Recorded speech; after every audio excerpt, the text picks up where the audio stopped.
And I actually start the book by saying I wrote this book for myself because it's true. At the end of the day, using it just to remind myself what I believe in and reinforce those beliefs, that's something that keeps you motivated and grounded. And I think that actually makes the best book. When you write it for yourself, same as building an app or building a product, if you're doing it to solve your own problem, I think that by default is going to be relevant for anyone because they're going to have the same problems, the same motivations as you.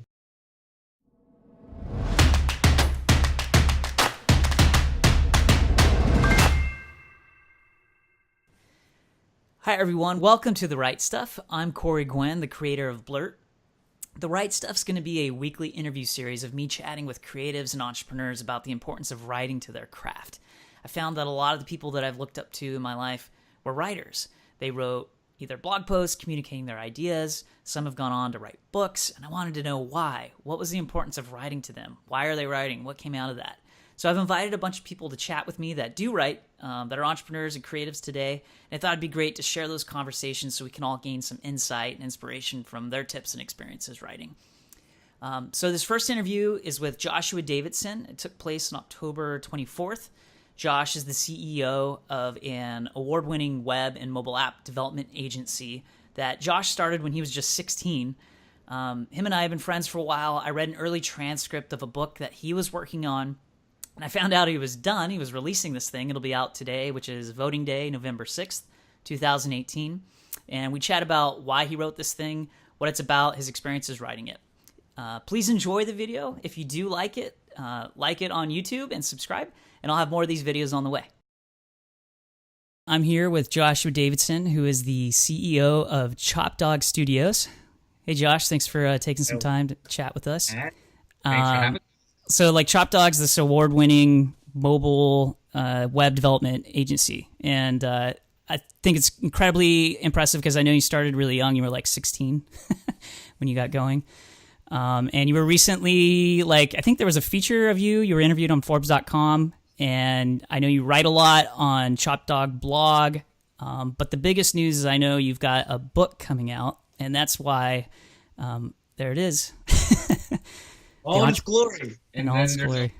A huge, bigger version, life-size version over here. Awesome. So, so basically, I'm really curious about, why you decided to write a book, because as I know you've kind of been mentioning to me, it's a crazy endeavor to do. So maybe you can just tell us a little bit more about yourself real quick, just kind of what you do. Yeah, the answer to your first question of why I decided to write this book, because I clearly hate myself. So I think you pretty much hit the nail on the head where I've been an entrepreneur for 10 years. I've actually technically been longer, but formally running Dawg, that logo behind you with the dog. Been doing that for 10 years. Started in South Jersey near Atlantic City back when I was 16 years old by myself, having no idea what I was doing. Didn't even know what the word entrepreneur meant. Fast forward, it's 2018, about to be 2019, about to hit the 10-year mark. I have about 25 full-time employees. I have over 250 clients worldwide, some major brands that you probably heard of. Odds are, I believe we did something this year where we found that 1 out of 3 Americans have used one of our apps. Holy crap.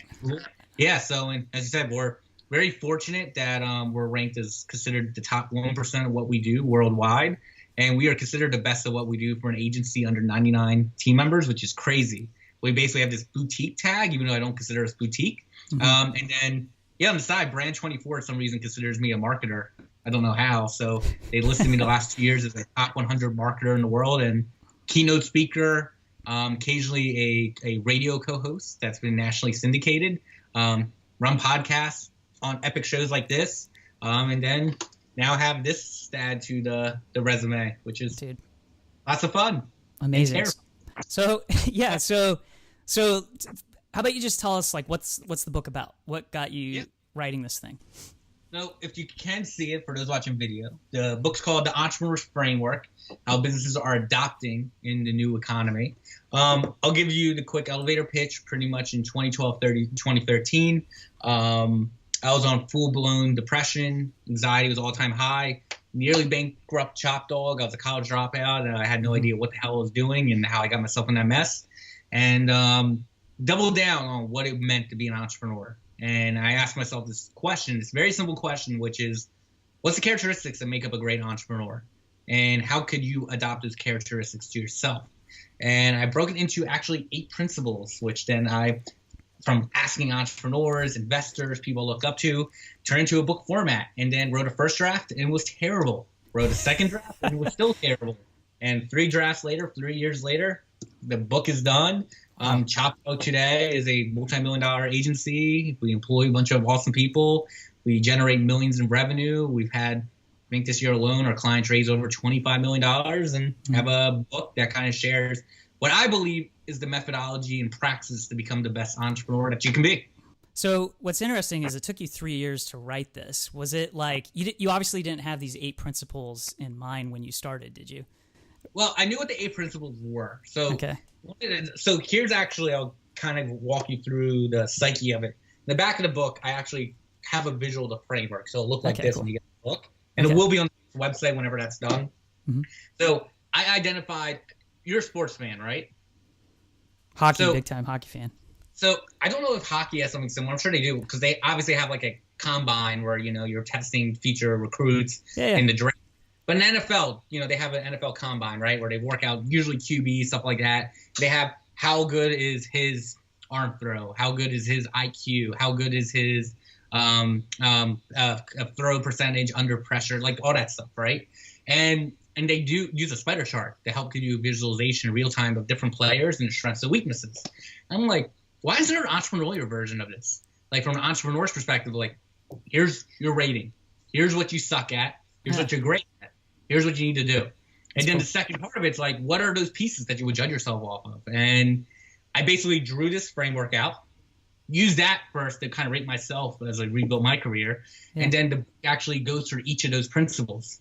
What makes that principle great? How to become better at it? Real examples. And the book actually kind of took a structure itself. And yeah, it kind of all came from a simple drawing, not on a napkin, but on a piece of printer paper. That's how it started, basically. Yeah. So do you consider yourself a writer? I mean, what made you, so you had that concept in mind, then why did you want to put that in book form? Like what was the driver there?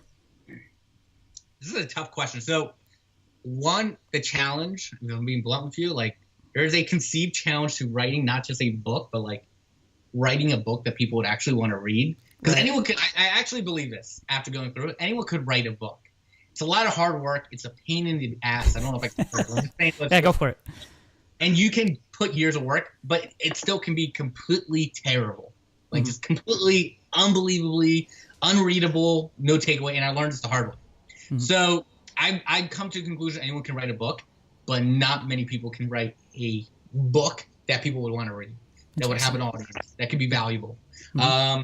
So I want to challenge myself and see what, one, I will say this. I believe, so how did I validate that I think there'll be an audience for it? This is who I work with every day, right? Like a lot of my clients are brand new entrepreneurs, struggling entrepreneurs, and they ask these questions all the time, like, what do I do? How do I do it? How do I go about and do it? So one, my audience is already validated because these are people I work with every day. It's who I speak with at conferences, at events. So I could take, it's like the same thing when I'm, honestly, it's not in the book, but with what I do for a living, I build apps. How do you know you're building a good app? Because people need it. It's solving a real problem, or it's doing something that people are already been asking for, right? So same thing with book. Like books and apps and real products and services are honestly more alike than anyone ever thought. And I realize this now when you're going through it. So yeah, I already knew that, and I thought this medium would be incredible because of the fact that it's 10 years of knowledge put into this kind of thickish book. You're like, instead of me answering the question, here you go, here's an entire brain dump wrote in a way to gain your attention. Incredible, and actually helps you and act as like a resource. And then lastly, it's selfish, but I'm very upfront selfish. I need this for myself to be a reminder of like something in like physical manifestation of like everything you've learned, like everything that keeps you grounded, reminds you of the journey. And this is literally like a physical manifestation of that. Like, and I actually start the book by saying I wrote this book for myself because it's true. At the end of the day, using it just to remind myself what I believe in and reinforce those beliefs, that's something that keeps you motivated, grounded. And I think that actually makes the best book when you write it for yourself. Same as building an app or building a product. If you're doing it to solve your own problem, I think that by default is going to be relevant for anyone because they're going to have the same problems, the same motivations as you. So something I learned when working the book is it follows the same methodologies of building great products. Dude, awesome. Yeah, and it's probably felt too because you actually really care about it. So that's actually probably what got you to push through writing it if it took you 3 years. I'll tell you privately, but like I'm very public about it right now. There's points for a few months where I wrote like the second draft, and after I read, I'm like, oh my God, it's so bad. Mm-hmm. Or I literally didn't look at the book for 3 months, just took it out of my mind space. Like at one point, someone was like, how's the book? And I'm like, oh, it's dead. I'm not doing it. So it's a roller coaster. It's very emotionally draining, and it's a spiritual experience. I think that's the way to describe it, because there's days you're on where you're like, man, this sounds incredible. And there are days where you stare at the screen, you're like, I know in my head what I want to say, but I can't articulate it. And then there's days where you think you articulated great. You have someone read, you're like, what the hell are you saying? Yeah. What does it even mean? And you're like, this is brilliant. You're telling me this is terrible? Like, right. All of a sudden. So did you have like a process that you like got yourself to commit to it? Like, how did you like develop a habit, or was there a habit? Was it just kind of like I had a habit that probably most people watching this don't have, unfortunately, which is I have a team of people that work for me at Dawg in my marketing department who I basically siphoned away. So you're on book committee with me. So if I wasn't putting effort and time in, I'm wasting payroll and wasting their time and boring them, and it's being unprofitable. So it forced accountability. So it's kind of like, why do you get a gym trainer? Sometimes people know what they need to do at the gym, but they need that accountability partner. I had in my case some of my team members as my accountability partner. But you don't need a team necessarily like I did. You can have a significant other, you can have a parent, a friend, someone. But I did find having someone to hold you accountable, be like, no, get in there, get back in the ring, put on the gloves, and go at it. Like, I think that was probably the reason why this book is actually a real thing now, and not still in my head as some just rambling of words and unreasons. Yeah. And then how did you get it edited? So it sounds like you worked through a publisher. Yeah, so I work for a publisher called Lionecrest Publishing. Okay. I actually gave them the manuscript I turned it into a PDF when it was all done, when I thought it was brilliant. And then, of course, they're like, we need an editable version. What are you doing? So I learned that lesson. So then I created a separate Google Drive duplicate, like, you get that duplicate functionality. Yep. Gave it to them, and then they literally marked it up to high heaven. Like, literally, it's a real thing, like the publishing of hell, where you're like, how are you editing this, or yada, yada, yada. And the crazy thing is, like, we'll still find edits now. Like, literally, this is a test draft here. Yeah. And I caught a grammatical mistake where I literally called my publisher. I was like, what is happening? Fix it. Crazy. So, and you're still catching things like stuff for the crack. Now, the good news is a friend of mine said it's okay to have minor grammatical mistakes, because if people are catching it, they're paying attention to the book. But meanwhile, I'm like, oh, it's so embarrassing. But yeah, so it's Google Drive was the biggest resource. Was there a specific place you were writing this, like your office there, or did you? Yeah, you know what I mean, committed to. Bulk of the book was wrote here, so this is my office. I would have, here's the manuscript. Here was usually this screen, because I have 3 screens. I don't like pointing at nothing. This screen's where I'm writing. This screen had a resource. I call this my distraction screen, where my head was caught in of watching a YouTube video for 5 minutes and re-inspired me to go back in. Okay. That was the format there. I did occasionally have a MacBook Pro that I use on a remote.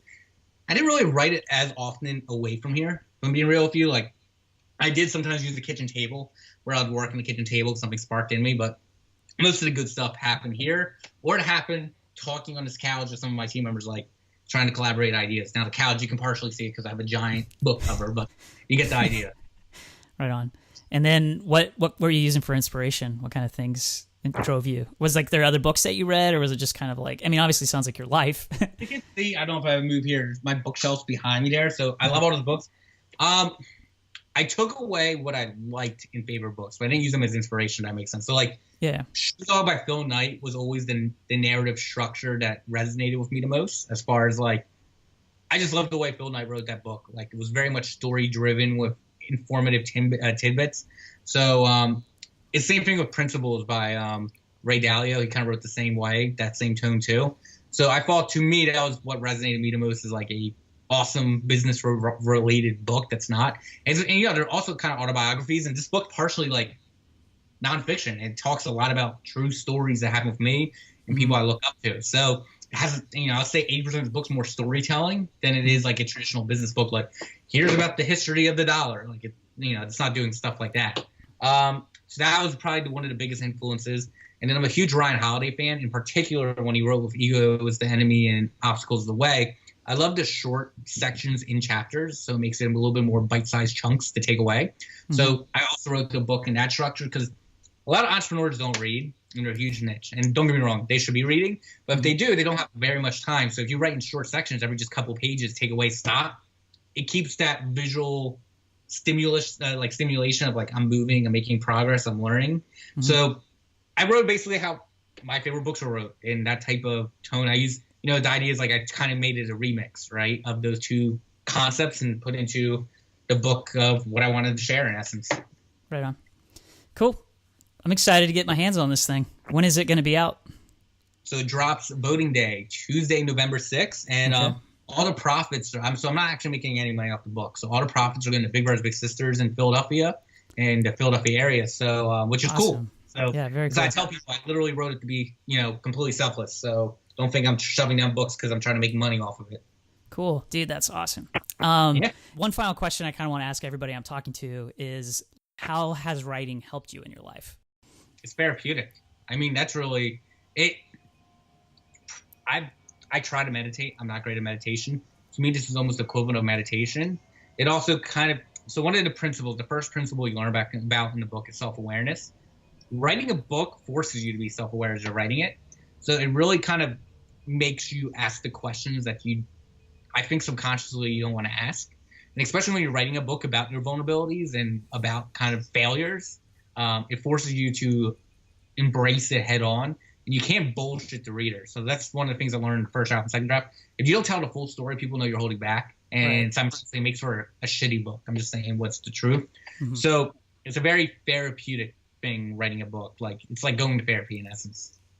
Cool. Right on, man. Well, I wanted to say thanks for taking the time to chat. Looking forward to reading this book. And everyone go out there and find it. Where can we find it? It's going to be on Amazon. Okay. So the easiest way to get it. EntrepreneursFramework.com, TheEntrepreneursFramework.com. One of them is going to direct to the book. And it's also going to be in bookstores. I don't know all the bookstores offhand. There's a bunch of small boutique bookstores, but hopefully getting even more. And, my goal is I want to be in the airport and see it on an airport in the business section. That's how I know I made it. So that's the goal. But Amazon's going to be the best bet because Amazon Prime, free 2-day shipping. Cool. All right, man. Thanks for taking the time to chat with us, Josh. Thanks, Corey. Super grateful for Josh for taking the time to chat.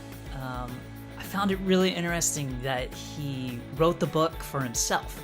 I think a lot of times we can get caught up trying to impress other people with our writing or worry too much about what they might think about what we're writing, but really it's to write for yourself. It's pretty powerful. And I also appreciated his point of view on having a support group. He had an interesting situation where his employees held him accountable, but I think having somebody in your life to kind of be there to help you, motivate you to write and get your thoughts out, because I think we can stop ourselves. We get in our own way from preventing us from doing that. So I'll be sure to put Josh's book, a link somewhere around here. And stay tuned. Next week, I'll be chatting with Paul Jarvis, who is the author of Soon to Be, Company of One. He's also an amazing freelancer, internet guru of creating all kinds of crazy things. And if you enjoyed this video, please like and subscribe, and I'll keep them coming. All right, thanks. We'll see you soon.